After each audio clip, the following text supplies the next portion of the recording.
কুয়েতে বাংলাদেশ দূতাবাসের পৃষ্ঠপোষকতায় প্রবাসী বাংলাদেশি কর্মীদের জন্য স্বাস্থ্য সচেতনতা ও বিনামূল্যে সাধারণ স্বাস্থ্য পরীক্ষা সংক্রান্ত বিশেষ ক্যাম্প হয়েছে।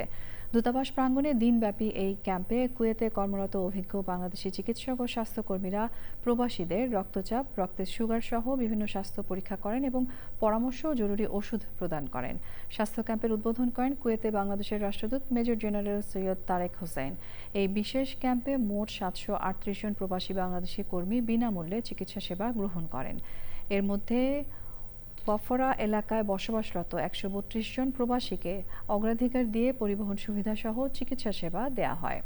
পাশাপাশি কুয়েতের অন্যান্য এলাকা থেকে আসা আরও 606 জন প্রবাসী আগে আসলে আগে পাবেন ভিত্তিতে সেবা গ্রহণ করেন।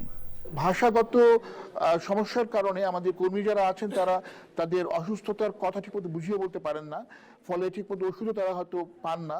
তো এখানে আমাদের এই বাংলাদেশি নার্স এবং ডাক্তারদের মাধ্যমে সেবা পেয়ে তারা অত্যন্ত আনন্দিত এবং আমাদের ইচ্ছা আছে যে আমাদের এই যে ইনিশিয়েটিভ এটা চলমান রাখবো।